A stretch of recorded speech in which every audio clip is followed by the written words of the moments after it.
एक क्वेश्चन ये किया गया कि आया कि कुछ लोग कहते हैं कि कम नमक खाना चाहिए, तो ये कितनी हद तक दुरुस्त है?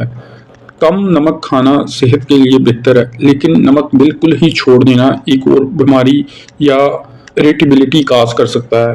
कुछ लोग क्या करते हैं कि नमक से बिल्कुल परहेज करते हैं, उसके नतीजे में वो नमक इस्तेमाल ही नहीं करते। उससे एक तो ये हो सकता है कि अगर आप डायबिटीज़ के शिकार हैं या उसके अलावा भी आपका इंसुलिन स्पाइक बढ़ जाएगा।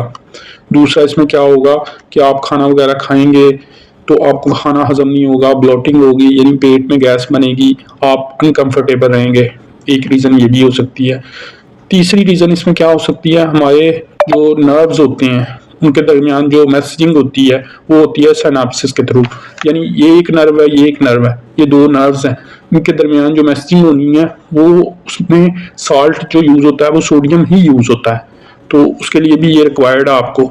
उसके अलावा क्या हो सकता है कि अगर फॉर एग्जांपल आप कम नमक खाती हैं तो उससे आपका बीपी कम हो सकता है, आपको वर्टिगो हो सकता है यानी चक्कर आ सकते हैं। उसके अलावा फॉल्स यानी गिर जाने इसमें शामिल है कि आप चलते चलते या खड़े खड़े गिर गए हैं, कम नमक इस्तेमाल करने की वजह से भी ऐसा हो सकता है।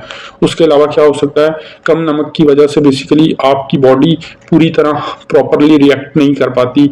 एक हमारी बॉडी में सिस्टम होता है रेनिन एंजियोटेंसिन एल्डोस्टेरोन, अगर नमक हमारी बॉडी में कम होगा तो ये बार बार एक्टिवेट होगा और ये हमारे दिमाग को सिग्नल भेजेगा कि हमें सोडियम की हमारी बॉडी को ज़रूरत है, उसे पूरा किया जाए। तो इस तरह बेसिकली आप सिर्फ यही ख्याल ना रखें कि नमक कम इस्तेमाल करना है और इसे सोचते सोचते बिल्कुल ही नमक छोड़ ना दें। नमक हमारी बॉडी के लिए बहुत अहम है। उसमें क्या है कि आप पिंक हिमालयन साल्ट यूज़ करें या फिर आप काला नमक यूज़ कर सकते हैं।